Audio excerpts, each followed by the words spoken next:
Bonsoir, Afrique Média. Vous êtes les meilleurs. Oui, bonsoir monsieur. Je suis le TK. Bonsoir monsieur, Afrique Média. Je vous remercie pour tout ce que vous faites pour l'avenir de l'Afrique. Vous êtes la seule chaîne qui est libre dans le monde. Réforme portuaire au Cameroun, cas du port autonome de Douala, un port important pour le développement de l'économie nationale et garant du développement sous-régional, ce qui donne une position stratégique au Cameroun. En tout cas, depuis quelques années maintenant, le port de Douala semble retrouver ses lettres de noblesse et devient, selon les analystes, un port assez compétitif dans la sous-région. Des performances qui découlent des réformes engagées ces dernières années par la nouvelle administration portuaire et les autorités gouvernementales. Alors, que retenir de ces réformes portuaires? Quel est leur impact, du moins quel est son impact sur le système et l'économie du pays? Pourquoi le port de Douala intéresse tant? Quels en sont les enjeux, bien sûr, et les conséquences? Et bien sûr, quelles perspectives d'avenir? On en parle sur ce plateau d'Appel sur le continent. Vous êtes la seule chaîne qui est libre dans le monde. Mesdames et messieurs, bonsoir. Heureuse de vous retrouver une fois de plus ce jour dans le cadre de votre programme quotidien Appel sur le continent sur Afrique Média. Les réformes, du moins la réforme portuaire, le cas du Cameroun, nous intéresse donc ce soir. Deux invités pour en parler. D'abord, nous avons sur ce plateau le professeur Ebenezer Kengep. On rappelle que vous êtes expert maritime et portuaire, également professeur d'université. Merci à vous, professeur, d'être là. Bonsoir. Bonsoir, Manuela. Merci beaucoup pour cette présence. Et à mes côtés également, le président Banakani. Bonsoir à vous, président, bienvenue. Bonsoir, Manuela. C'est toujours un immense plaisir d'être à tes côtés pour parler des questions panafricanistes. Et le port est un sujet éminemment panafricaniste. Et avec ta permission, tu me permettras de dire que nous recevons aujourd'hui l'un des meilleurs experts en la matière dans le monde. Ouais. Dans le monde. Et dans le monde, en Afrique et au Cameroun en particulier. Donc nous allons étudier ensemble. Ça va être un petit cours. Hein? Ouais. Voilà. Tous les méandres, n'est-ce pas, de la réforme portuaire, n'est-ce pas, dans notre pays, ses enjeux et ses perspectives. Tout à fait. Moi, par avec ta permission, je peux présenter les... Allez-y.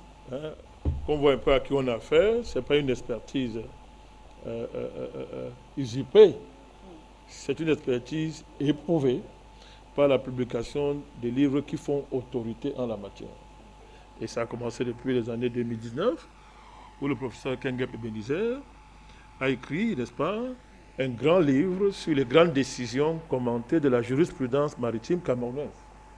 Son titre parle de lui-même. Ouais. Donc, si vous voulez avoir une idée, n'est-ce pas, du contenu de la jurisprudence maritime camerounaise, on conseille ce document du professeur Kengep, n'est-ce pas, Ebenezer Kengep, qui a écrit, n'est-ce pas, ce livre de référence qui permet, n'est-ce pas, pour ceux qui sont confrontés, n'est-ce pas, au droit maritime, n'est-ce pas, d'avoir de la matière pour non seulement s'introduire dans ce champ, qui n'est pas un champ facile, pour s'y introduire, mais en décoder, n'est-ce pas, les méandres et les arcanes.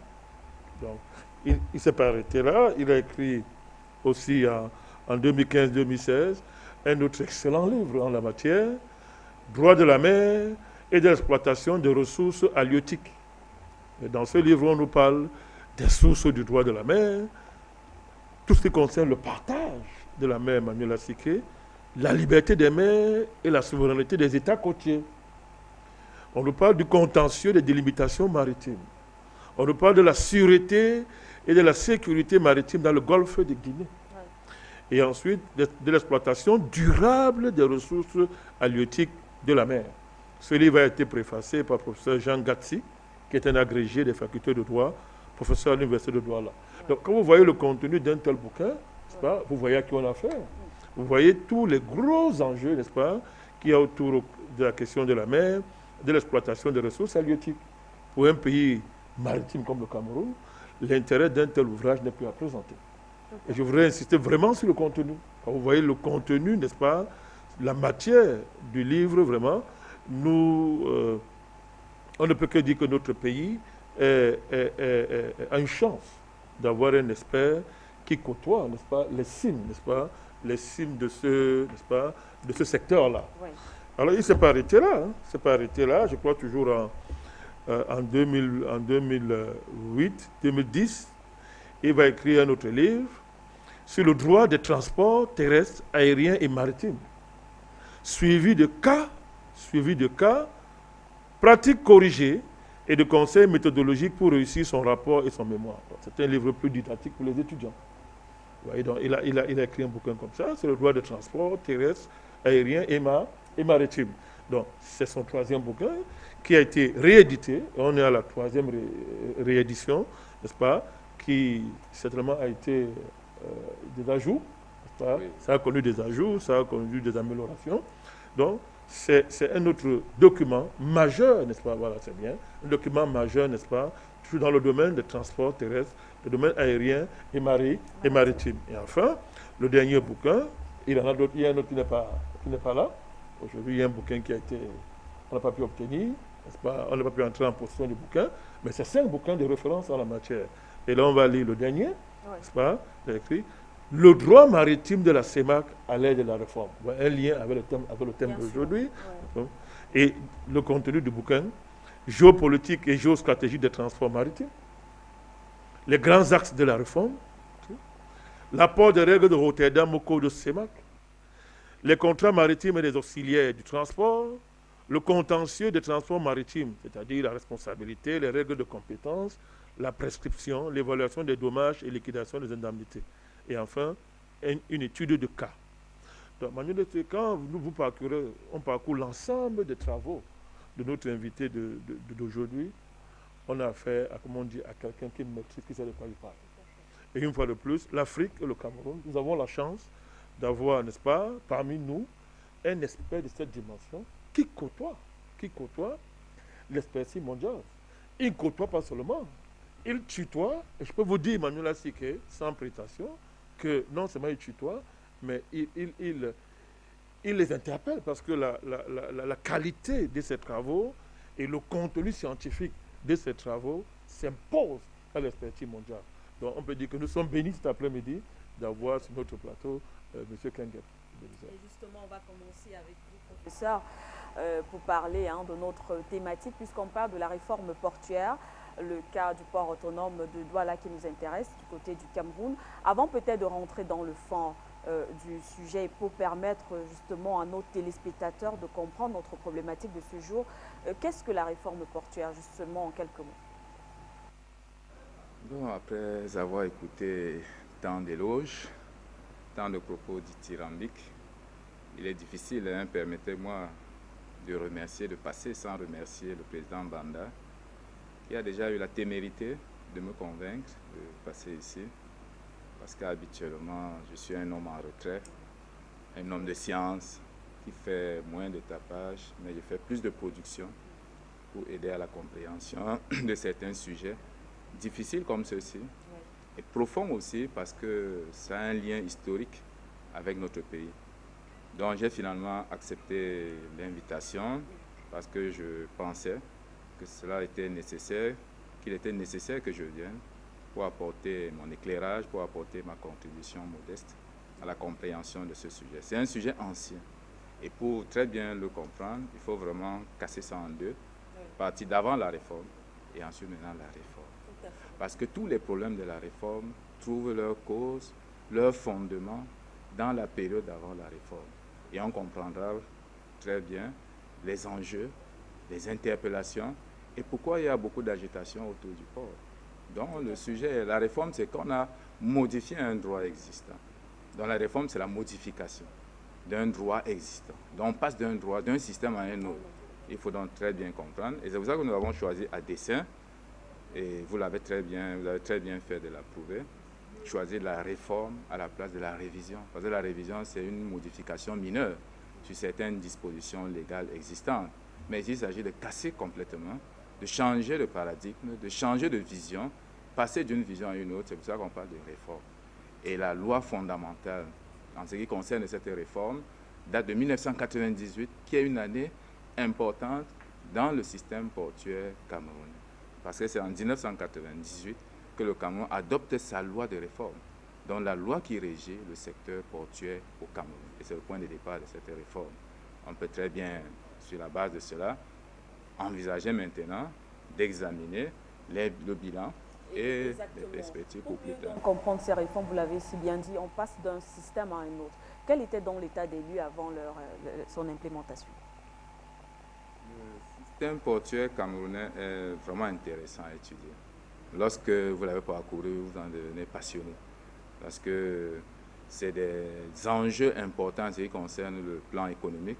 Sur le plan financier, les enjeux sont importants. Sur le plan géostratégique, et vous allez comprendre maintenant nos rapports avec les intérêts étrangers.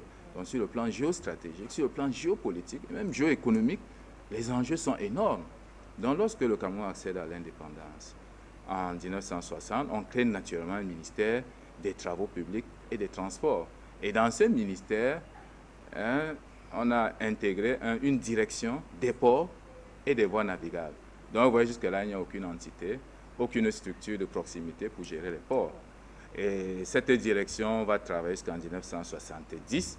Sa mission, c'est de contrôler, essayer d'aménager ce qui est là. Mais pour des raisons d'efficacité, il fallait se rapprocher du port.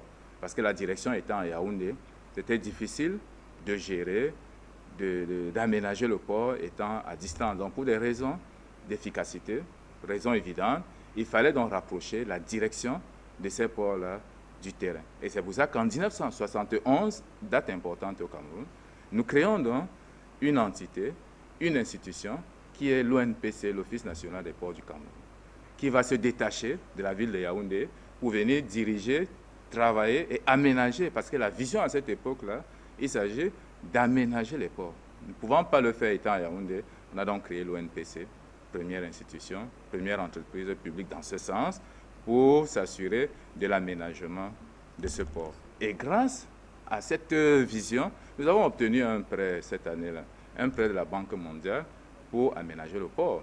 Donc vous voyez, c'était ça la vision à partir de 1971, et l'ONPC entame donc ses activités. Cette ONPC va fonctionner jusqu'à une date récente, jusqu'à une date relativement récente, donc jusqu'à la réforme. Et ce n'est même pas tout, parce qu'il y a des axes majeurs. Vous voyez, à partir de 1971, nous entrons dans une phase de prospérité économique dans les milieux portuaires.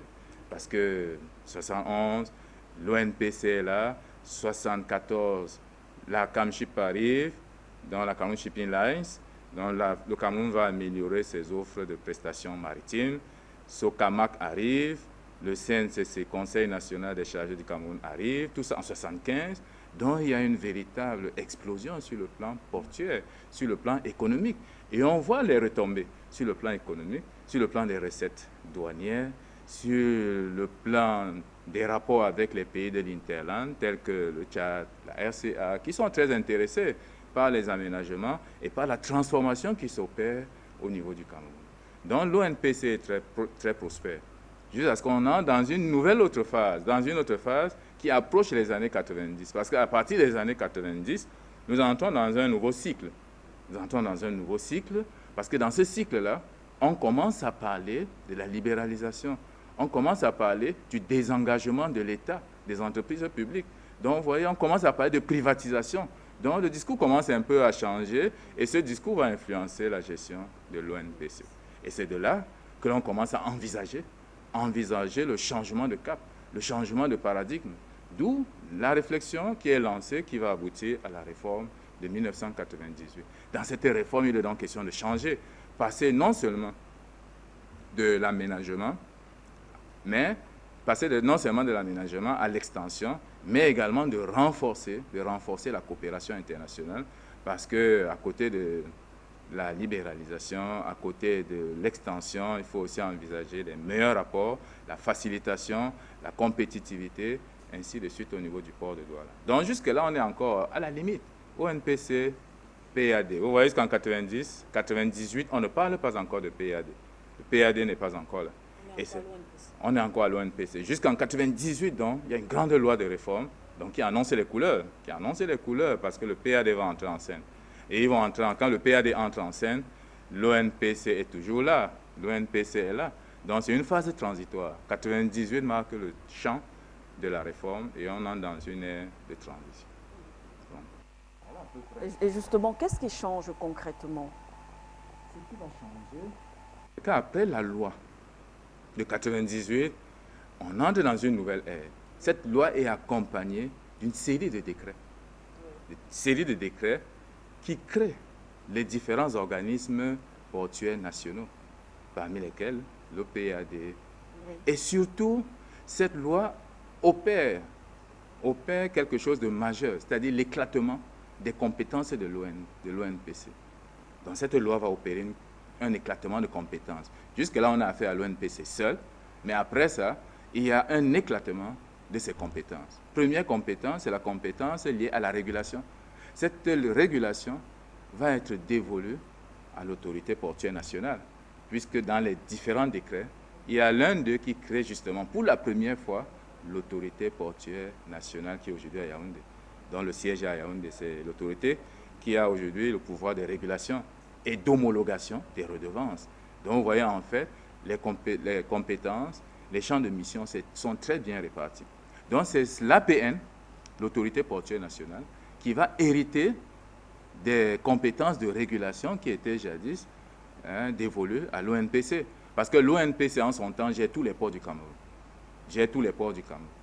Et lorsque l'APN va arriver, l'ONPC est en train de disparaître et on va dire à ce moment-là, l'ONPC est en train de vivre ses dernières heures, vivre les nouveaux ports du Cameroun qui arrivent.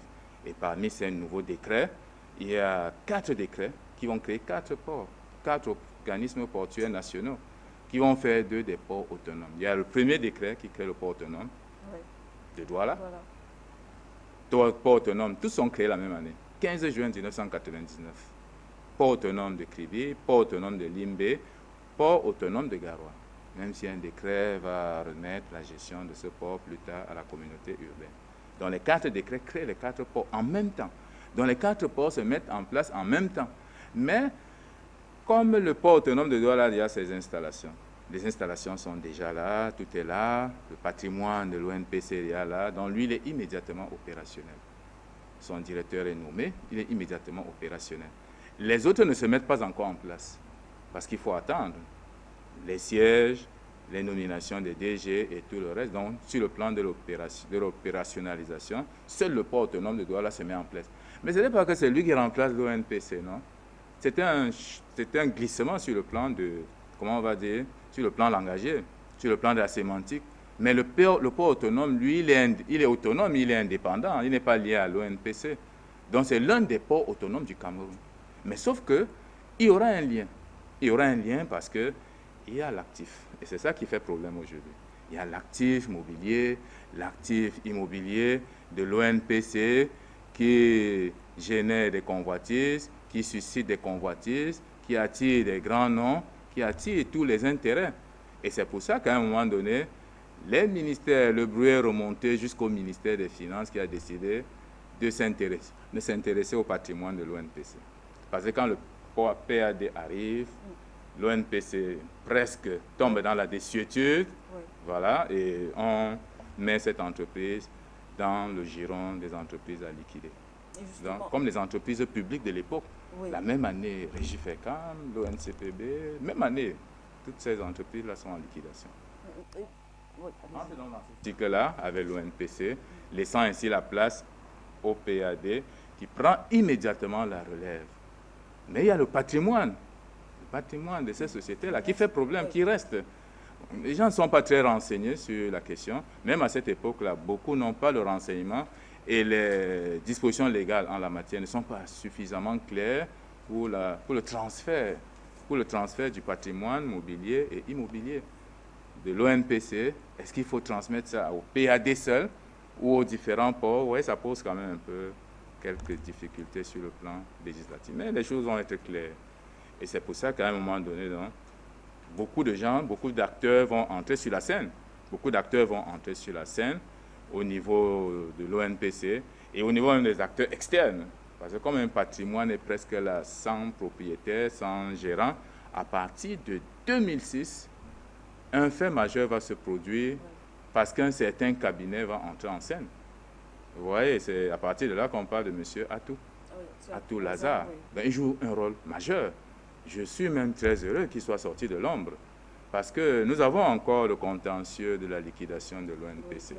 Il reste, oui. tout à fait. Donc même le compte rendu n'a jamais été fait, ni pour l'ONPC, ni pour l'ONCPB, l'Office national de commercialisation des produits de base, ni même pour la régie FERCAM, qui a été privatisée, liquidée de la même façon que l'ONPC. Donc tout ce patrimoine, évalué à des centaines, à des dizaines de milliards, disons 100 milliards environ, aujourd'hui c'est les chiffres que nous avons, donc évalué à des dizaines de milliards, fait problème aujourd'hui. Il est question que le Cameroun rentre dans ses droits par rapport à ce patrimoine immobilier et mobilier.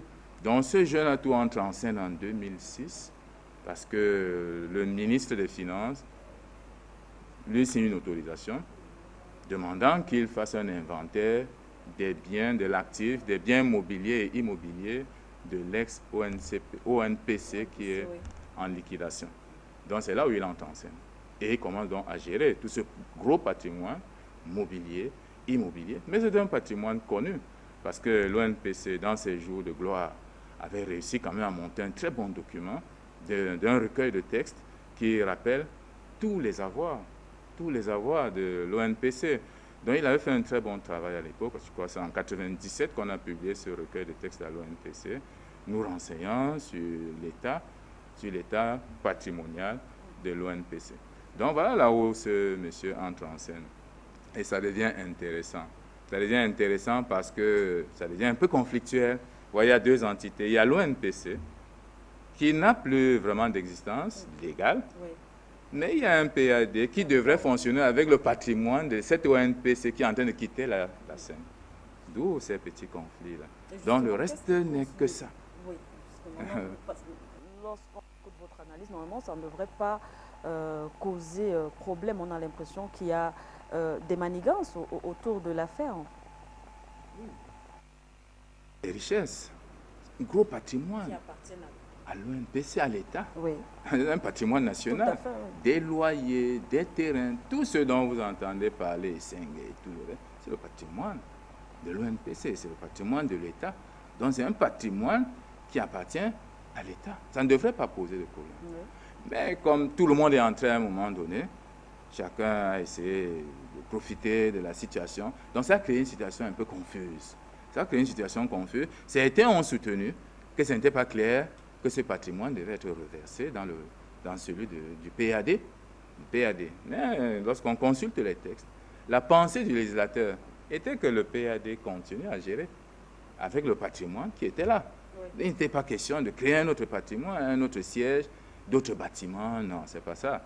C'était trop facile. Bon, sur le plan juridique, il fallait quand même arrondir les angles. Et ça a commencé à être fait en 2002 avec les statuts du PAD. C'est hier rappelé là-bas que l'État transfère ses actifs mobiliers et immobiliers appartenant à l'ONPC au PAD, donc en propriété et en jouissance, selon le statut de ces biens-là. L'État a commencé à rappeler. Dans les statuts, c'est rappelé. Mais comme ça n'avait pas été clairement dit dans la loi de 1999 qui créait le PAD, c'est pour ça qu'on revient donc à la charge avec la loi, avec le décret de 2019, pour préciser expressément que ce patrimoine est transféré par l'État au PAD. Par l'État au PAD. C'est écrit noir sur blanc dans le décret d'aujourd'hui, article 22, et ces biens sont même énumérés. Et c'est pour ça que certains, après l'avoir géré pendant 15 à 20 ans aujourd'hui, sortent de l'ombre parce que nous allons leur demander des comptes. Vous voyez, ce n'est que les prémices. Ce n'est que les prémices de ce compte que nous leur demandons. Donc, ils vont nous rendre des comptes par rapport à la gestion de l'actif résiduel, donc tout ce qui reste du patrimoine de l'ex-ONPC. Se sentant donc certainement en danger, ils commencent à s'agiter. Et nous disons que c'est une bonne affaire, qu'ils sortent, que tout le monde sorte, parce que nous avons encore une mémoire. Nous avons encore une mémoire. Le dossier n'est pas flou. Non, contrairement à l'apparence. Beaucoup qui ne comprennent pas très bien le dossier, c'est parce qu'ils le prennent maintenant, avec l'ambiance, avec l'actualité, vous voyez, avec les émotions, les sentiments. Non, on peut revenir à l'authentique et à la légalité. Les textes sont clairs, c'est un patrimoine qui est transféré au PAD. Il doit être transféré. Des ministres se sont énervés contre ce jeune atout qui n'a jamais daigné réagir et répondre aux interpellations des uns et des autres.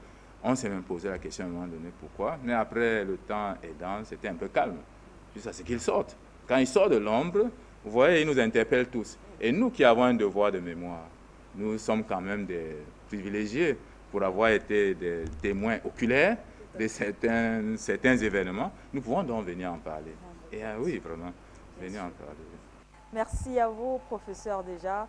Merci pour ces explications qui nous permettent de comprendre encore un peu plus justement notre thématique posée ce soir. Président Bandakani, après toutes ces explications au niveau des réformes, parce qu'on rappelle qu'on va progresser bien sûr tout au long de cette discussion, mais est-ce qu'on peut dire que ces réformes-là garantissent aujourd'hui le développement économique du Cameroun?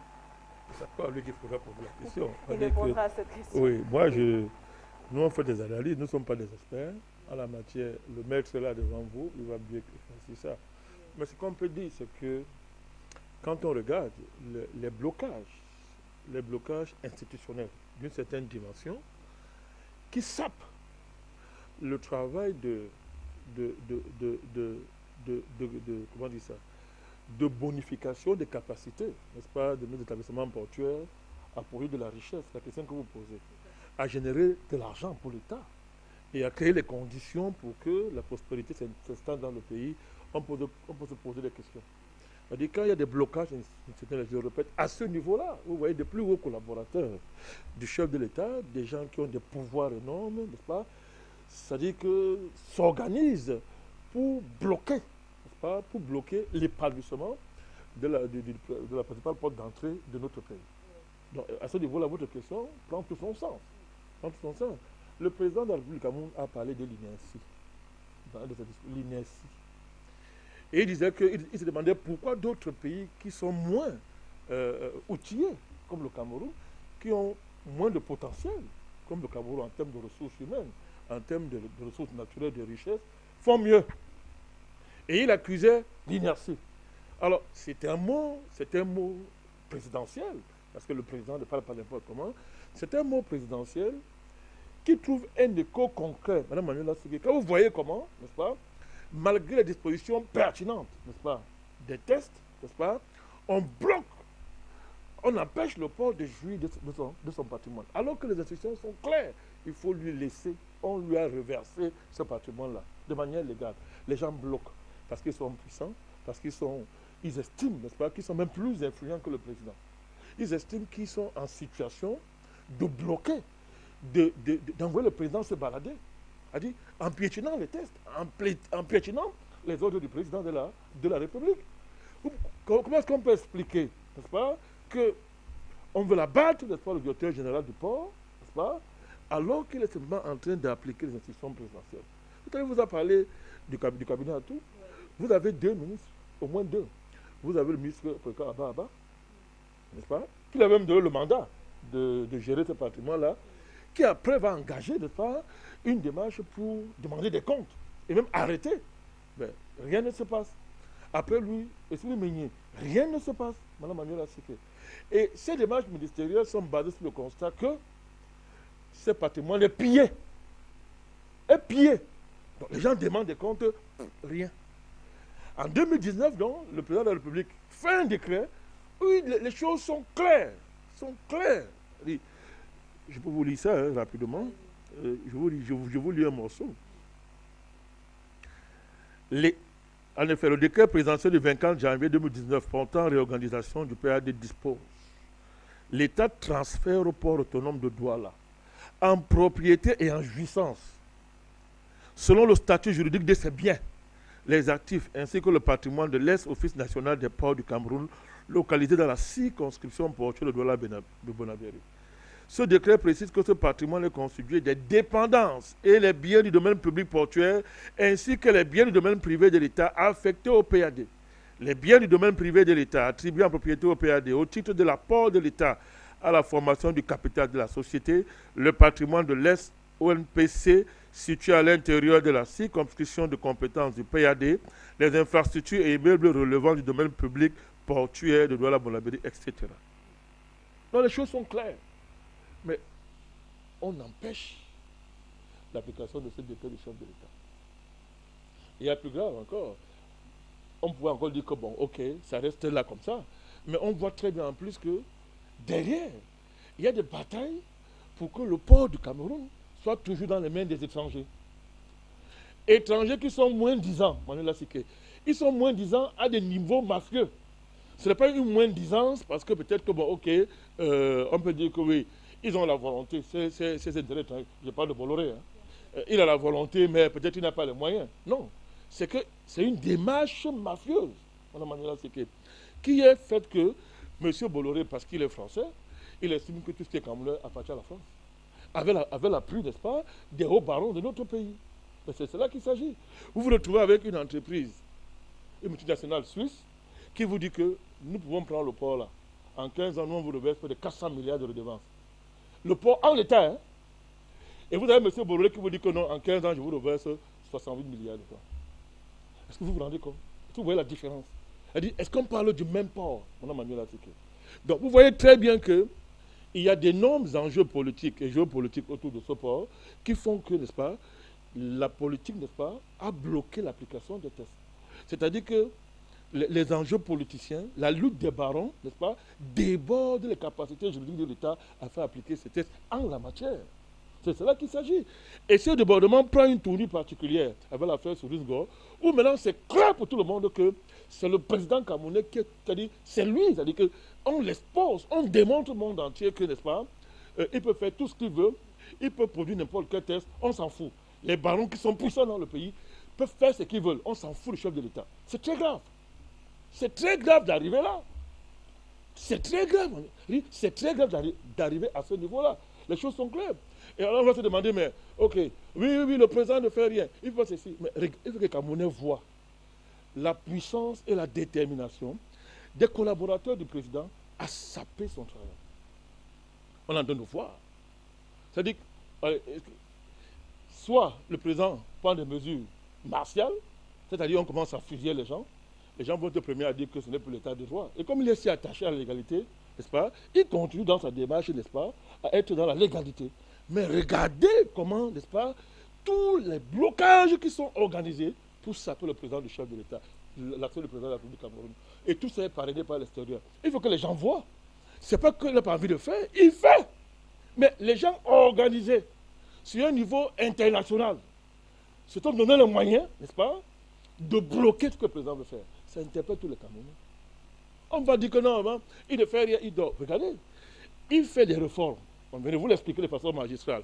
Il donne tous les moyens juridico-politiques, n'est-ce pas, au pays, à travers des personnes qu'il délègue pour faire à ce que le port, n'est-ce pas, enrichisse le pays et le développe. Des collaborateurs, parce qu'ils ont des alliances à l'étranger, parce qu'ils sont protégés au niveau international, défient ouvertement le président, sapent le travail et prennent des mesures, des démarches qui n'ont aucune légalité. Apparemment, pour le naïf, ça a des apparences, n'est-ce pas, de conformité juridique, mais alors qu'en réalité, c'est des démarches mafieuses, criminelles, qui visent à détruire le pays. C'est ça qui est devant nous là. C'est comme ça qu'on analyse ça. Mais comme je vous ai dit, il est bien placé pour répondre. Tout à fait. Je me retourne un peu plus vers vous, professeur. Justement, le président Balakani l'a si bien signalé en revenant sur ce décret du chef de l'État camerounais. On s'interroge, malgré justement ce décret, il y a, comme il a si bien expliqué, ces forces-là qui empêchent l'applicabilité ou alors l'application de ce décret. Il y a l'entrée également en jeu de certaines forces extérieures. On a pris entre autres de certains acteurs, on va dire, on a pris le cas de M. Bolloré, on connaît toute toutes les façons. L'actualité autour du port de Douala aujourd'hui fait intervenir l'homme d'affaires Vincent Bolloré. Alors, moi, ce que j'aimerais savoir, c'est qu'au regard de tous ces arguments, est-ce qu'on peut dire que la réforme aujourd'hui permet de garantir les intérêts nationaux face justement à la prédation internationale? Depuis 1999, nous sommes entrés dans une nouvelle phase, la phase de développement de notre port et de notre économie. C'est clair pour tout le monde, le port, c'est le point de convergence des richesses, à l'import comme à l'export. Donc tous les acteurs majeurs se retrouvent au port. Tous les acteurs économiques se retrouvent au port, parce qu'il y a de grands enjeux. Mais nous aussi, nous avons très bien compris que notre avenir est lié au port et à la mer. Nous l'avons très bien compris. C'est pour ça que nous sommes entrés dans une nouvelle phase à partir de 1999. Or, contrairement à ce que certains pensent, avant 2004, date à laquelle nous signons une convention de concession, le port est largement opérationnel. Nous avons fait de lourds investissements. Nous avons un terminal à conteneurs. Nous avons Camship qui est opérationnel, qui fait du transport maritime, qui, grâce à la clé 40-40-20 pour le partage du fret, est largement opérationnel sur le terrain, donc fait du chiffre et s'en sort très bien. Nous avons le Conseil national. Nous avons la compagnie maritime camerounaise. Camtener est une société présente sur le terrain. Donc, entre 1999 et 2004, le port de Douala est opérationnel. On ne peut pas dire qu'on n'avait pas d'équipement. Non, c'est faux. Ouais. Non, c'est faux. Nous sommes des témoins. Nous sommes des témoins de toute cette période-là. Et on peut dire vraiment avec certitude et avec assurance que le port faisait bien de la manutention portuaire au niveau des conteneurs, au niveau du vrac, du conventionnel. Donc ce travail était fait. Mais dans la vision, comme le discours était celui du désengagement de l'État, parce qu'on entrait dans la phase de privatisation, là, juste. Et on a réussi même à cette époque-là à faire signer au président de la République un décret un peu vicieux vraiment, qui libéralise le transport maritime au Cameroun. Petit décret d'une demi-page, mais les gens n'avaient pas mesuré les conséquences d'un tel... Conséquences énormes. Énormes. Pas ça qui a balayé notre industrie maritime. Donc, en libéralisant, on a fait venir les grands, qui ont noyé les petits. Quand vous parlez de grands, vous parlez les grands acteurs, les grands... Bolloré n'est pas encore là. Oui. Il n'est pas, on parle de 97 là. Oui. Cette loi date de 1997. Oui. Et en 1997, Bolloré n'est pas encore là. Je vais l'appeler un nouveau venu. Il n'est pas très ancien dans notre patrimoine portuaire. Il n'est pas très ancien, il est nouveau venu. Parce qu'en 1997, pendant que tout ça se joue, il n'est pas encore là. Oui. C'est Camship, c'est les Delmas, c'est les Transcap, c'est Saga. Voilà, et Mahex donc profite de cette libéralisation pour faire son entrée en scène, qui est le plus grand transporteur mondial en termes de porte-conteneurs. MSC, qui est le deuxième aussi, fait son entrée. Et dans cette confusion, dans comment on va dire, cette concurrence presque déloyale des grands face aux petits, nous on commence à disparaître doucement, tranquillement. Donc la série des entreprises de cette industrie portuaire, de notre fleuron, de notre industrie portuaire et maritime commence à disparaître jusqu'aux assurances. Les SOCA, les provinces réunies qui assuraient les navires de Camship ont disparu petit à petit jusqu'à ce qu'on quitte toute la scène. Maintenant, comme le discours est celui donc de la libéralisation, oui, de la privatisation, on l'envisage aussi au niveau de l'ONPC. On l'envisage au niveau de l'ONPC. Parce qu'en 1997, c'est encore l'ONPC. Et en 2004, parce qu'en 1997, on parle de libéralisation, mais en 1999, on passe au PAD. Et pendant ce temps, le discours est le même. Et c'est pendant cette période, à l'époque de Siam Siwe, 2004, que la convention de concession va être signée pour la première fois avec Bolloré. Mais ça ne veut pas dire que c'est à cette période-là, c'est en cette année-là, que l'on commence les opérations de manutention au port. Je suis expert de terrain. J'ai fait le cabinet, j'ai fait le terrain, j'ai fait le port pendant 3 ans et demi. Donc nous avons travaillé auprès de Camship. On travaillait dans ces navires-là avant l'arrivée de Bolloré. Donc ce n'est pas une affaire nouvelle. Ce n'est pas lui qui apporte les portiques. Ce n'est pas lui qui réalise l'investissement. Parce que j'ai cru entendre dire dans l'un de mes bureaux où je m'assois parfois pour travailler, certains disent que Bolloré a opéré de grands investissements et on est en train de récupérer ces investissements. Lesquels? Ce sont nos investissements. Ces portiques nous appartiennent. Tout cet investissement-là nous appartient. Au contraire, il faut plutôt regarder le bilan de cette convention de concession qui date de 2004. Parce que dans cette convention était accompagnée d'un cahier de charges. Et dans le cahier de charges, justement, c'est l'investissement. Parce que l'idée de l'État, c'est de se faire accompagner par le privé pour réaliser de lourds investissements. Parce que la pensée de l'État, c'est d'obtenir des investissements, d'obtenir des financements pour les investissements, pour renforcer son investissement. Mais après un temps, on s'est rendu bien compte que le choix n'était pas judicieux. Parce que contrairement à ce qu'on entendait, c'est-à-dire le renforcement des investissements, oui, on est resté statique dans un port qui se mourait, dans cette décrépitude. C'est pour ça qu'on a beaucoup attendu, on était fatigué d'attendre les 15 ans, pour être honnête. parce que c'était un peu difficile à vivre. Donc, pour dire vrai, on fait la manutention avant. Et nous avons même eu une société nationale de manutention qu'on appelle la SOCAMAC. La SOCAMAC était une société camerounaise de manutention qui avait le monopole au niveau de Camchip.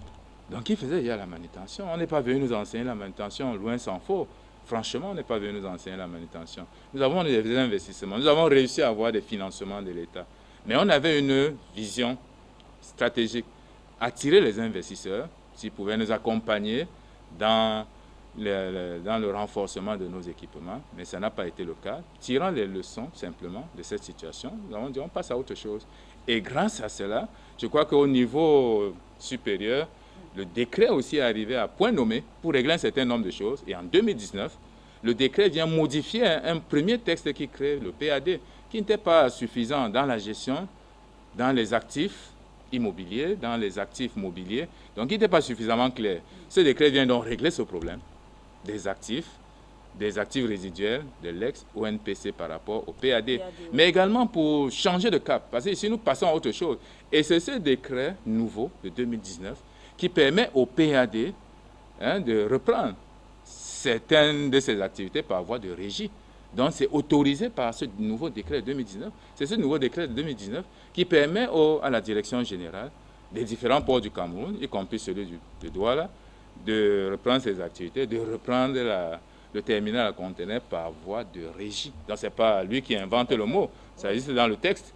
Ça existe dans le texte. Donc, pas chance, mais je crois que c'était une très bonne compréhension au niveau le plus élevé. À force d'expliquer comme nous le faisons, ils ont très bien compris. On a réglé ce problème au niveau du décret. Et maintenant, c'est l'application de ce décret qui pose problème. Vous comprenez donc pourquoi? Parce que ça provoque des agitations, des remous. Maintenant, ça va aller réveiller des vieux dossiers. Parce qu'on dit bien les actifs d'une société il y a 22 ans. Il y a 22 ans. Donc, il y a 22 ans, il faut nous rendre compte des actifs mobiliers et immobiliers bien énumérés dans ce décret de 2019. Maintenant, ça veut dire qu'il y a des personnes à aller interroger. Et lorsque nous commençons à récupérer notre patrimoine national, les gens se mettent à vociférer. On se demandait, mais qu'est-ce qui se passe? Pourquoi dire que nous ne sommes pas capables? Mais vous vous moquez de l'intelligence des Camerounais. Nous ne sommes pas capables de gérer, de porter un conteneur, le mettre dans un navire. Nous le faisons depuis 40 ans déjà. Ce n'est pas nouveau. Donc c'est une excroissance. Vraiment, on est en train de parler des choses comme si on sortait d'un rêve. Ou bien on confond un peu l'atmosphère politique. C'est autre chose. Nous, nous sommes des techniciens. Nous sommes des experts. Donc nous, on parle avec des preuves à l'appui, des textes à l'appui. C'est un domaine qui est arrosé de textes. Donc, contrairement à certains qui lisent dans les livres, parce qu'il n'y a pas ça dans les livres, malheureusement, parce que si vous avez même étudié à l'école, vous prenez les livres français, vous les transposez, vous n'aurez pas de réponse. Donc, c'est un dossier technique de la République. Les ports du Cameroun, c'est un dossier important de la République. Et il n'est pas question qu'on s'en détourne. La douane en dépend. Vous savez bien, c'est la porte d'entrée. Il faut payer des recettes douanières, il faut sécuriser. Donc, cette sécurisation-là, comprenez que ça gêne les intérêts des uns et des autres. Et cette revendication du patrimoine, qui appartient désormais au PAD, va gêner certains acteurs de l'ex-ONPC, parce qu'ils doivent nous reverser. Et quand ils nous reversent, ça veut dire qu'ils restent sans patrimoine. Vous comprenez pourquoi c'est un peu difficile, mais on va y arriver. On va y arriver. On creuse toujours justement sur cet angle-là, professeur, parce que c'est ça en fait le nœud du problème aujourd'hui autour de l'affaire PAD. On ne comprend pas, on parle quand même d'un décret présidentiel qui devrait normalement être appliqué. Alors pour qu'on en arrive à ce que justement une loi aussi, du moins une décision qui fait force ne puisse pas être appliquée, on comprend justement qu'il y a beaucoup de choses que l'on souhaiterait justement peut-être cacher ou garder. Essayons un peu de creuser à l'intérieur. Professeur, qu'est-ce qu'on nous cache? Pour être honnête avec moi-même, en tant que prof, en tant qu'enseignant, lorsque je suis face à une situation comme celle-là, je fais appel d'abord à la bonne foi. Et je me dis peut-être qu'il y a de l'ignorance. Nous avons évoqué cette question. Peut-être les magistrats ne sont pas bien formés, c'est aussi vrai. Parce que ce cours n'est pas donné avant le cycle de master. Et c'est maintenant que nous sommes en train d'envisager la création d'un master des activités portuaires. Le domaine est quand même complexe. Il n'est pas écrit dans les livres. Et même s'il est écrit dans les livres, c'est le port des autres. Vous voyez ce que je veux dire? Il faut des livres camerounais pour qu'on arrive à maîtriser notre droit portuaire. Donc nous avons quand même laissé tout ce monde-là a bénéficié de la présomption de bonne foi, puisque on va dire que nous sommes toujours présumés être de bonne foi. Mais lorsqu'on va au fond, on se dit, les gens ont pris le problème au premier degré. Ils ont pris le problème au premier degré et ils sont restés au stade des sentiments, des émotions aussi, mais surtout des petits intérêts. Vous voyez, la société est ainsi faite. Vous n'avez pas de petits intérêts, parce que s'ils avaient très bien compris les enjeux, on n'en serait pas là. Entre 400 milliards et 60 milliards, est-ce qu'il y a vraiment un choix à faire? Mais c'est difficile. Pour nous, c'est simple, vous voyez. Mais dans la réalité, ça se complique. Ça veut dire qu'il y en a qui ne comprennent pas très bien ce que nous sommes en train de faire. D'où l'importance de ce genre de prise de parole, pour éclairer la lanterne, pour éclairer aussi la société profonde, qui n'a pas le temps de lire, parce que j'avoue que c'est un peu, comment on va dire, harassant d'aller faire toutes ces recherches, d'avoir le temps. Si vous n'avez pas eu le temps à un moment donné, bon, tout vous échappe. Donc d'où la nécessité de prendre la parole. Maintenant, notre cap, c'est que nous voulons nous enrichir grâce au port. Le port, c'est l'enjeu majeur. Parce que tout le commerce international est, je vais dire, lié au port. Toute l'économie est liée au port. Quand on dit lieu de convergence, vraiment, ça a tout son pesant. C'est-à-dire que toutes les marchandises venant de l'extérieur passent par le port, toutes celles qui sortent passent par le port. Et c'est évalué à environ 90% de nos échanges avec l'extérieur. Ça veut dire que toute l'économie est au port. Et ce n'est pas tout. Ce n'est pas tout parce que, en dehors de notre économie nationale, il y a maintenant ce qui nous entoure, qui compte sur notre vision stratégique, sur nos investissements, sur notre capacité à faire passer le flux de marchandises vers leur pays. Ce sont ce qu'on appelle les pays de l'Interland. Donc, ils sont sous l'influence de nos ports, tels que le port de Douala, le port de Kribi. Et ils sont nombreux. Le Tchad, qui a 1 200 000 km de superficie, vous comprenez, 2,5 fois le Cameroun. Et vous voyez, en termes de flux de marchandises et de personnes, c'est assez important. Donc, pour un pays comme le Cameroun, on va prendre ça comme ça. Nous avons eu le malheur d'avoir une position stratégique dans le golfe de Guinée. Nous sommes au fond, nous sommes au milieu. On sait ça. Et il y a des enjeux sécuritaires, des enjeux économiques, des enjeux sécuritaires. Donc, nous sommes un pays béni. C'est pourquoi une ouverture sur la mer, c'est une chance inouïe pour ne jamais être pauvre.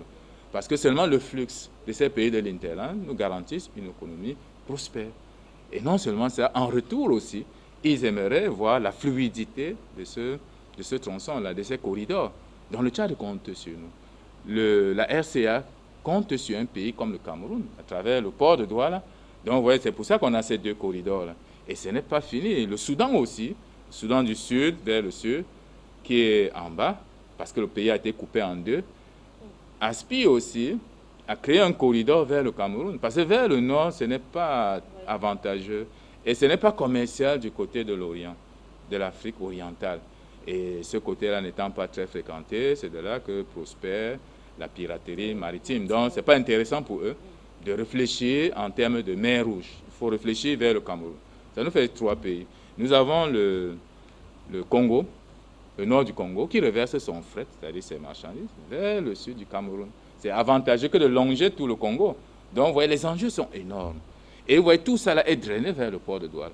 Ce sont des richesses exorbitantes, des richesses importantes en termes de douane, en termes d'échanges économiques, en termes de professions auxiliaires du transport, dont les enjeux sont énormes, énormes sur le plan économique, sur le plan financier, sur le plan géopolitique, géostratégique et sur le plan sécuritaire.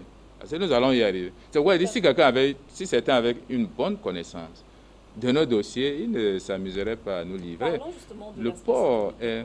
Oui. Parlons de l'aspect sécuritaire autour de cette affaire. Oui. J'ai entendu un peu de bruit là, au niveau du marché spécial. C'est tout à fait normal. Si vous lisez le décret, vous allez voir que le port n'est même pas assujetti au code des marchés publics. Okay. C'est l'entrée d'un pays. Donc, on ne joue pas avec l'entrée d'un pays. C'est pour ça que la douane même est investie d'une mission de sécurité. Non seulement collecter les recettes, mais protéger. Protéger de manière à filtrer tout ce qui entre. Parce que des cargaisons un peu dangereuses peuvent passer. C'est pour ça qu'on scanne tout ce qui entre, pour avoir une bonne connaissance de tout ce qui entre. Bon, exemple, les marchandises illicites. Oui. On peut aller dans l'exemple de l'exemple, les armes, par exemple. Vous voyez ce que je veux dire? Fait, oui. Donc, vous comprenez, c'est l'entrée d'un pays. À partir de là, il faut être vigilant. Première chose. Et c'est pour ça que le domaine portuaire est un domaine protégé. Il n'est pas ouvert à tout le monde, non. Et c'est pour ça que pour leur marché, il y a des règles communes. Des règles communes qui s'appliquent non seulement aux ports, mais également aux entreprises, aux autres entreprises publiques. À partir donc de ces dispositions, à partir d'un décret de 2018, on a sorti tous ces marchés-là du domaine du marché public pour les insérer dans le domaine des marchés spéciaux. Et le marché spécial, c'est quoi? C'est un marché qui est en rapport. C'est un marché en rapport avec la défense nationale. Parce qu'en traitant ce marché, vous pouvez avoir accès à certaines informations stratégiques de l'État. Oui. C'est pour ça qu'on ne va pas confier à tout le monde la gestion de ce genre de marché. Donc nous choisissons librement de traiter avec qui nous voulons. C'est pour ça que c'est un marché spécial. Il y a un marché en rapport avec la défense nationale, premièrement. C'est un marché en rapport avec la sûreté nationale. Donc s'il y a des problèmes au niveau de la sûreté, nous ne sommes pas obligés de traiter avec tout le monde. Vous pouvez avoir accès à certaines informations confidentielles. C'est pour ça, si on vous demande d'habiller l'armée, vous voyez, c'est bien un marché un peu complexe. Ça ne se donne pas au premier venu. On ne va pas demander à un ennemi de l'État, peut-être que nous n'en avons pas, mais d'habiller, par exemple, l'armée, vous comprenez, parce qu'on aura le nombre, on aura certaines informations stratégiques. Et il y a aussi les intérêts, les marchés en rapport avec les intérêts stratégiques, bien sûr, de l'État, les intérêts stratégiques de l'État. L'État a toujours des intérêts stratégiques. Un État fonctionne avec des stratèges qui réfléchissent en anticipant sur certains résultats qui vont être atteints plus tard. Donc sur le plan sécuritaire, voilà. Et c'est pour ça que un marché comme celui de la sécurité, ce n'est pas un marché de clôture. Non. Oui. Nous sommes désolés, ce n'est pas la clôture. Il s'agit bien de sécurisation. Il s'agit de sécuriser. Parce que le terme, la notion vient des années 2001, après l'attentat des djihadistes aux États-Unis. Oui. Non, la fameuse année là.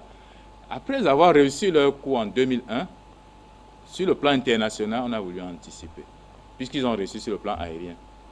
S'ils avaient pensé, ils auraient pu même également réaliser le même coup sur le plan portuaire. C'est pourquoi on a voulu anticiper en créant donc à l'échelle nationale, en élaborant à l'échelle nationale un cadre juridique qu'on a appelé le code ISPS. Donc c'est un code pour la sûreté des navires et des installations portuaires. Et tous les ports du monde, s'ils veulent désormais être reconnus comme étant à la hauteur, doivent s'arrimer aux normes ISPS. Parmi ces ports, le port de Douala, qui a travaillé pendant longtemps pour arriver à ce stade. Donc pour sécuriser le port, les navires qui y viennent et les installations portuaires. Ce n'est pas une clôture, c'est une mission importante. Et ce marché existe. Ce marché qui a été passé existe. C'est un marché spécial. Donc nous ne réfléchissons pas comme ceux qui sont emportés par les émotions, mais nous venons quand même rétablir la vérité légale. Tout à fait. Les dispositions légales qui existent.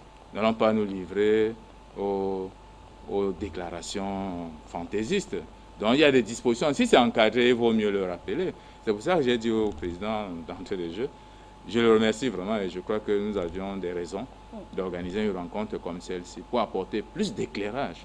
Que chacun parle étant renseigné, que le juge parle étant renseigné. Donc ça c'est important. Ça c'est important parce qu'on a lu, ça allait un peu dans tous les sens, au niveau de la sécurité, au niveau même des redevances. Il ne comprend pas.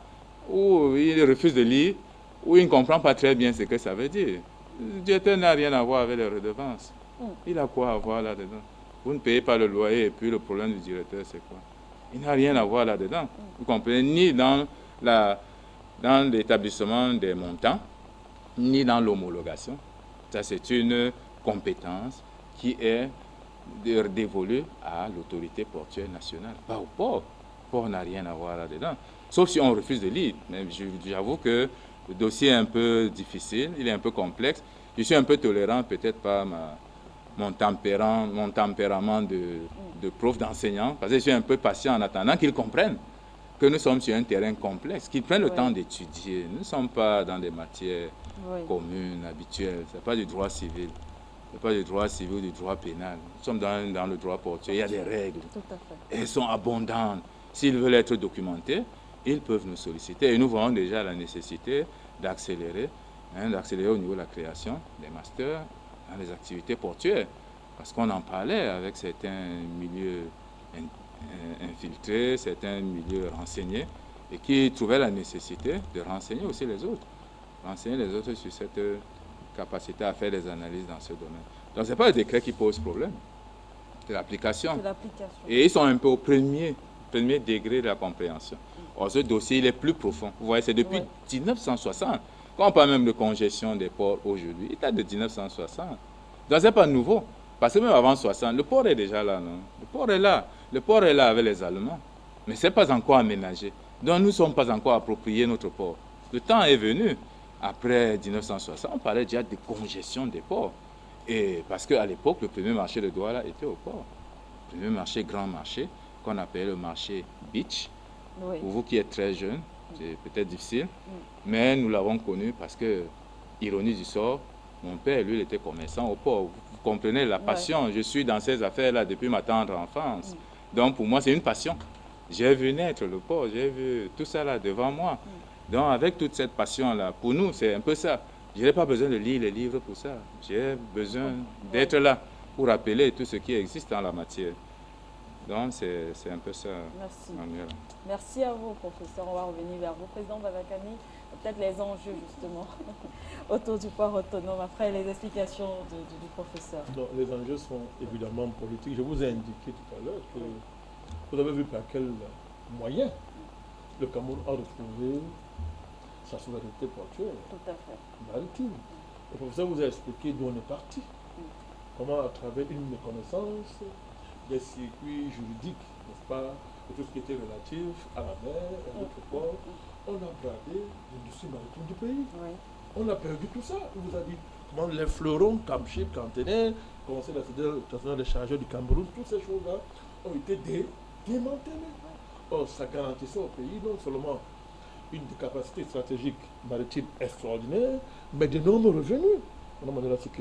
Donc, comme il a dit, le pays a pris le temps d'observer, de voir.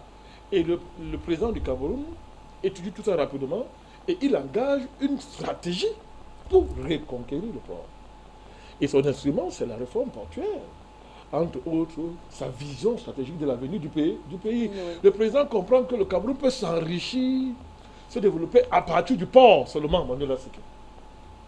Je ne sais pas si vous voyez ce que ça veut dire. Tout à fait, oui. Même en termes de conséquences, imaginez-vous si le Cameroun capitalise ses ports. Est-ce que vous savez que ça peut avoir un impact au niveau de la pression fiscale sur les gens, sur les petites personnes dans le pays? Alors que l'on soit obligé d'aller, n'est-ce pas, chercher l'impôt à des niveaux très bas pour essayer d'avoir de l'argent et énerver le pauvre qui se débrouille, qui ne comprend pas comment l'État peut mettre l'œil sur les choses qui ne signifient rien. Parce qu'on n'a pas compris ce que le port peut nous rapporter. Et le président a compris ça. Vous vous souvenez à l'époque, il y avait un voyage en vue du président en Russie, vous vous souvenez à l'époque. Et M. Le Drian débarque ici. Vous vous souvenez? Et quand M. Le Drian débarque, le président, entre guillemets, ne part pas en Russie. Parce que personne ne me dit qu'on avait de président, hein, mais il était sous-entendu quand même qu'il devait se retrouver. Il semble qu'il avait été invité par le président Poutine et qu'il avait confirmé sa présence. Le président ne part pas à ce rendez-vous, il reçoit le Drian. L'opinion dit vraiment c'est une déculottée, le président s'est déshabillé, une fois la France est encore très puissante, tous ses consorts. Le président avait ses réserves. C'était une stratégie. Et après on a vu comment, à la fin de l'année 2019, le port est rétrocédé à une régie camerounaise, en se basant sur les tests. Et on voit ce que ça rapporte. À moins de 2 exercices, on a vu ce que, n'est-ce pas, le pays a gagné en termes d'investissement, de remise à niveau du matériel, en termes de recettes fiscales, en termes de bénéfices. C'est extraordinaire. Et il va vous le dire, on n'est même pas, je peux me tromper, je ne suis pas expert, hein, c'est lui qui connaît, on n'est même pas à 10-15% de nos capacités portuaires. Imagine donc si on monte à 50, si on monte à 60, à 75, regardez. Vous comprenez donc pourquoi les colons et leurs agents locaux ne veulent pas cette affaire. C'est ça l'enjeu. Ils n'en veulent pas, d'autant plus que des gens ont parié sur la succession du président.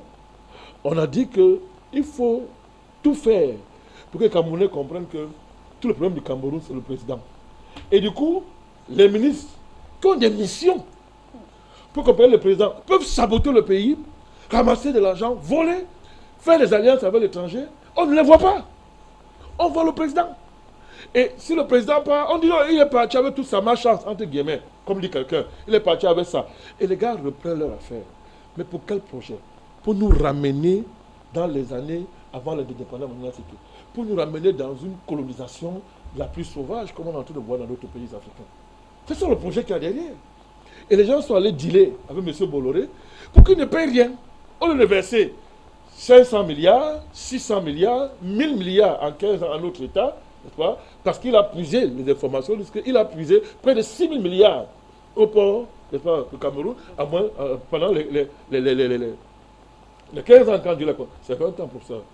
C'est 20 ans. 15 ans. Pendant les 15 ans, on estime ce que Bolloré a ramassé au Cameroun à près de 6 000 milliards et plus. C'est tout ça pour l'os d'or. Regardez l'état de certaines entreprises qu'il a encore là-bas au port. Regardez comment c'est en train de dégringoler parce qu'il n'a plus la poule aux œufs d'or. On lui a retiré ça. Si quelqu'un peut payer un patrimoine comme celui-là, qu'une entreprise qui connaît alors lui le port, l'entreprise suisse, qui connaît le port, il vous dit que moi je vous donne 400 milliards pratiquement sur 15 ans. Dites-moi comment c'est possible qu'on donne ça à Bolloré cadeau. Expliquez-moi ça, ça veut dire quoi? Pourquoi un pays peut donner cadeau, n'est-ce pas, à quelqu'un qui ne connaît pas le métier? Parce que Bolloré apprend le port à partir du Cameroun. Il ne connaît pas le métier. Il ne connaît pas. Pareil pour les rails. Il ne connaît rien dans tout ça. On lui donne ça, cadeau. Pour qu'une entreprise étrangère nous dise 15 ans, que non, votre port là, même comme on a sous-évalué, sous-estimé, ça vous vaut 400 milliards sur 15 ans. Là où quelqu'un donne 60 milliards. Parce que les ministres ont pris de l'argent. Des barons ont pris de l'argent. Dans la dynamique de prise de pouvoir, il faut qu'ils donnent des gages à ceux qui mettent les gens au pouvoir dans leur pays. Il faut qu'ils montrent qu'ils sont en mesure, 1, d'écraser les populations. 2, d'affronter l'intérêt du pays sans aucune peur.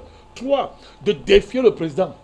Là-bas en France, on appelle ça avoir le code solide. Tu peux donc diriger. C'est-à-dire tu peux écraser ton peuple, marcher sur l'intérêt de ton pays pour que l'étranger gagne. Quand tu fais ça, tu es présidentiable. Tu peux remplacer celui qui est là. C'est ça les enjeux, Emmanuel Atiké. Et tous ceux qui veulent embêter ça, il faut les abattre par tous les moyens. C'est ce que M. Sorin-Ngor est en train de vivre. Donc chacun voit que ce n'est pas Sorin-Ngor qui est visé. Ce n'est pas l'individu. On voit très bien les enjeux. Est-ce que notre pays est capable de protéger son patrimoine?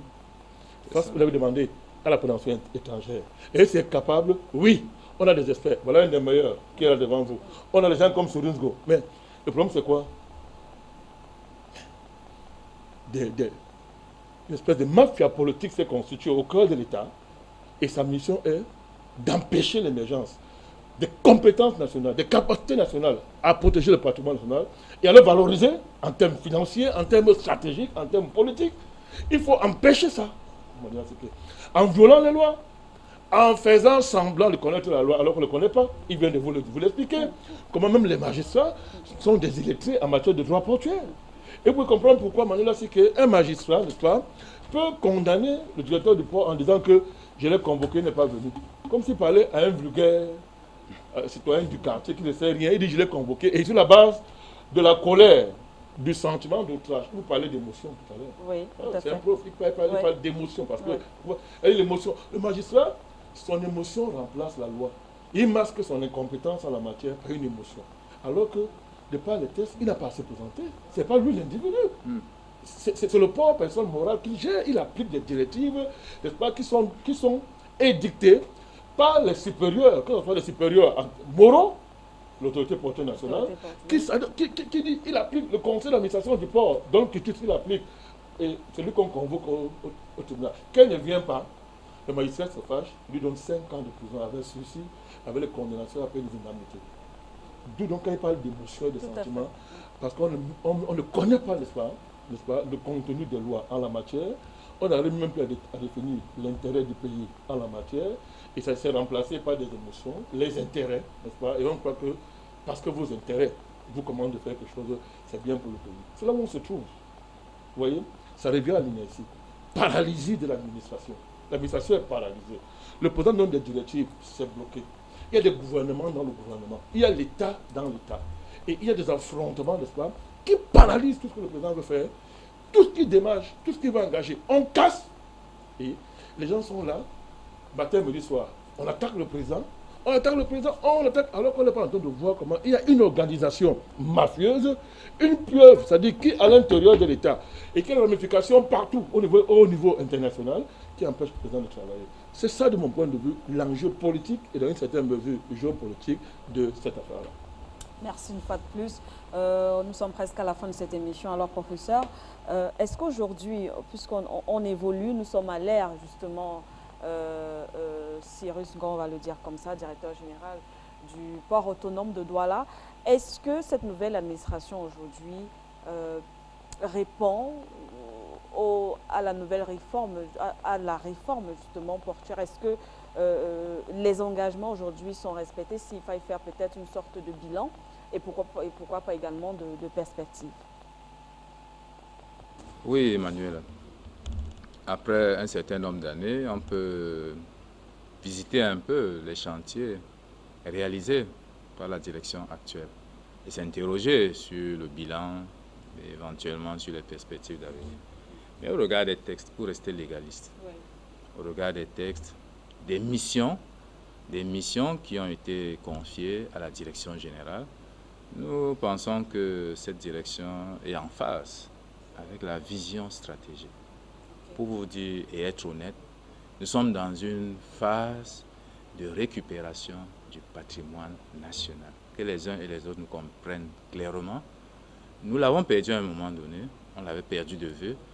Et avec les privatisations, ce n'était pas très bien mené. Le port aussi a subi une partie de ce port, notamment le terminal à conteneurs, a subi les affres de ce slogan sur la privatisation. Maintenant, on s'est ressaisi.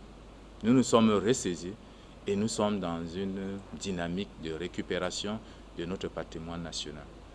Maintenant, on a commencé par le port. Il y a le terminal à conteneurs qui a été récupéré. Ce n'est pas la seule régie. Il y a la régie même du dragage. Oui. Parce qu'au niveau du dragage, du chenal de 50 km, on investissait plus de 10 milliards par an pour des acteurs privés étrangers. Pour le dragage du chenal, on était obligé d'investir énormément, de payer de lourdes factures et on ne pouvait rien. Aujourd'hui, cette mission est dévolue à la régie du dragage. Donc aujourd'hui, nous faisons le travail qui était fait jadis par des compagnies étrangères. Et il y a un autre chantier aussi sur lequel nous sommes très attentifs. Nous suivons la direction générale parce qu'en notre qualité aussi d'experts, on regarde et on suit, on surveille aussi. On épie quand même pour voir. Parce que vraiment par passion, c'est notre patrimoine à nous. Il y a le chantier de la police portuaire. Parce que là aussi, c'est un enjeu majeur. La police portuaire viendra mettre fin à la liberté dans le port. Son contrôle des accès, les entrées, les sorties, les mouvements dans le port et tout ce qui se fait dans le domaine public portuaire est de la responsabilité du directeur général. C'est lui qui exerce la police à l'intérieur du port. Donc il est le grand patron de tout le port. Que les uns et les autres arrêtent de penser qu'il y a une double autorité. Non, c'est lui le patron de tout le port.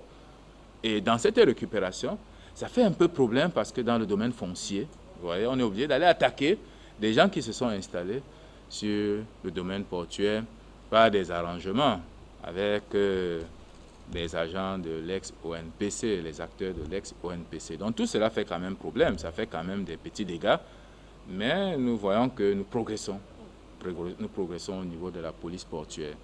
Et au niveau de la police portuaire, j'aimerais apporter quelques indications par rapport à tout ce qui occupe le domaine public portuaire. Si c'est légalement, ça veut dire que vous avez reçu une autorisation d'occupation temporaire. Vous ne pouvez pas sur le port, sur le domaine public portuaire, obtenir un titre foncier. Ce n'est pas possible. Ça veut dire qu'il y a des arrangements qui vont au-delà de la loi. Ou alors vous n'avez pas très bien compris. Et forcément, vous allez tomber devant nous.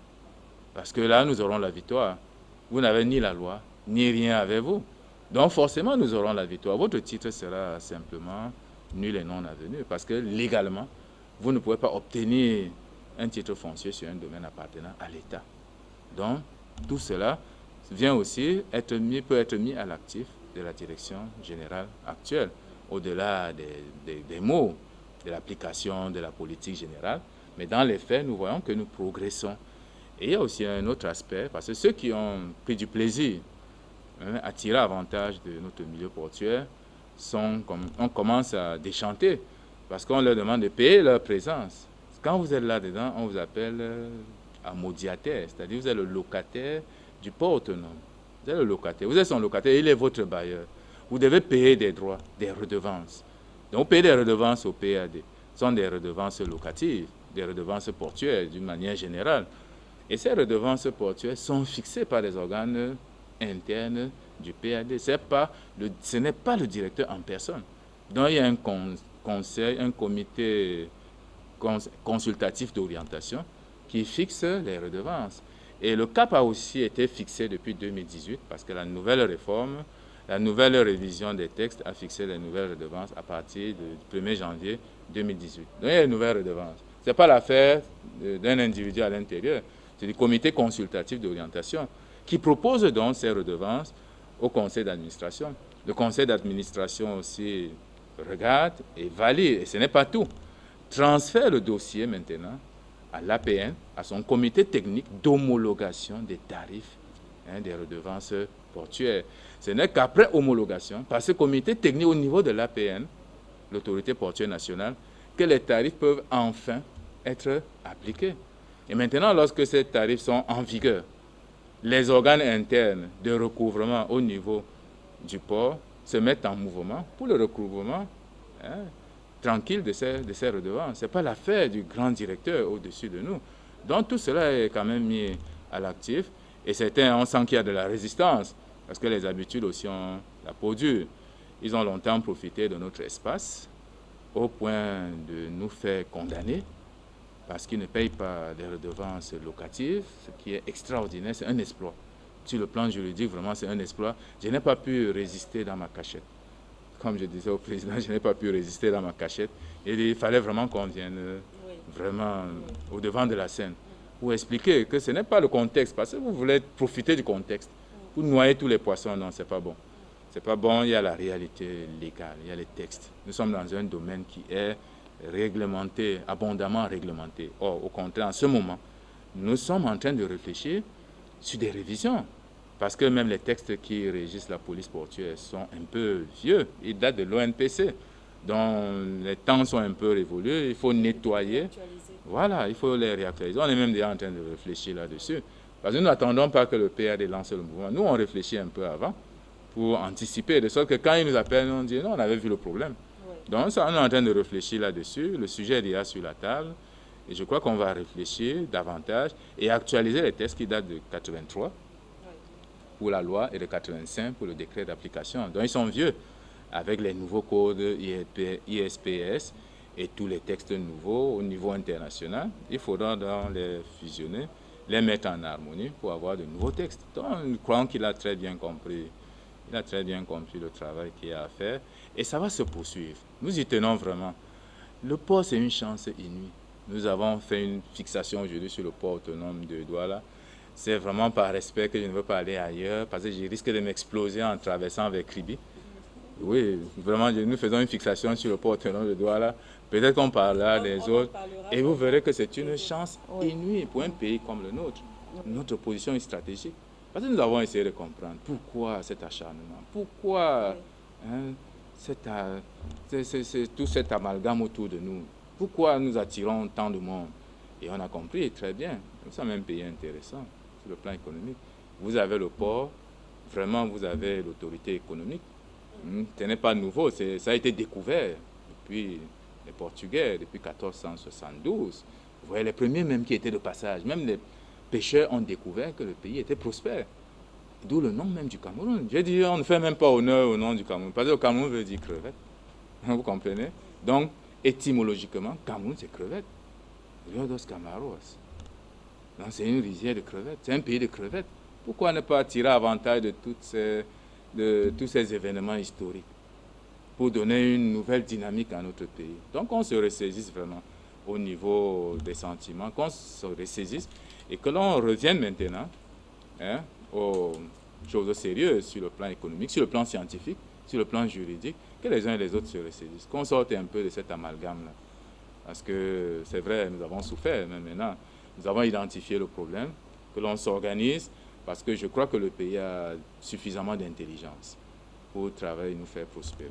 Voilà, Mamie. Merci beaucoup, professeur. On espère en tout cas qu'on vous aura une fois de plus sur nos plateaux, peut-être pour approfondir une fois de plus ces questions liées justement aux réformes portuaires. Vous l'avez tantôt noté, il y a plusieurs ports. Vous avez parlé du port de Kribi par exemple, c'est aussi intéressant. On espère que la prochaine fois, vous répondrez encore positivement à notre invitation pour en parler. Président Badakani, peut-être en une minute pour sortir. Il vous a parlé de la question de la redevance. Oui. M. Bolloré, n'est-ce pas, lui, le Cameroun, il a pris nos redevances à hauteur de près de 100 milliards de francs. Il n'arrive pas à payer. On fait un rabattement, il a 24 milliards, il ne paye pas. 24 milliards, il ne paye pas. C'est l'une des raisons, n'est-ce pas, des arguments de poids que le pays a eu pour ne pas renouveler la concession. Entre autres, voilà, jusqu'aujourd'hui, il n'a pas payé. Il fait des grimaces, il fait des choses, n'est-ce pas, machin et consort, partout, il fait du bruit. Parce que beaucoup de gens ne connaissent pas les textes, ne connaissent pas l'environnement juridique et les enjeux qu'il y a sur la question. Il remplace, comme il a dit, l'analyse de la connaissance par les émotions et leurs intérêts au point de brader un pays. Manuel, c'est l'avenir du Cameroun qui se joue. Notre patrimoine maritime et portuaire, ce n'est pas négociable. Ce n'est pas négociable, Manuel. Tout le pays doit se mobiliser, comme il a dit, toutes les intelligences, mais le peuple. Là maintenant, il faut que le peuple se saisisse de l'affaire. L'opinion se saisit, mais il faut que le peuple, n'est-ce pas, se saisisse, se mette derrière, n'est-ce pas, la vision stratégique du chef de l'État et de ces instruments, n'est-ce pas, qui agissent comme au niveau du directeur général du port autonome de Douala, que les gens se mettent, n'est-ce pas, pour sauver notre patrimoine national. Merci à vous, Président Badakani, Président national du NNP. Merci pour votre présence sur ce plateau. Une fois de plus, merci à vous, Professeur Ebenezer Kenge, pour rappel que vous êtes expert maritime et portuaire, professeur également d'université. Merci aussi à vous, chers téléspectateurs, de nous avoir suivis et bien sûr l'équipe technique d'Afrique Média pour la réalisation de cette autre émission d'Appel sur le continent sur Afrique Média. Dans quelques minutes, ce sera votre journal africain. D'ici là, portez-vous bien. Bonne soirée. Allô? Bonsoir Afrique Média, vous êtes les meilleurs. Oui, bonsoir monsieur. Je suis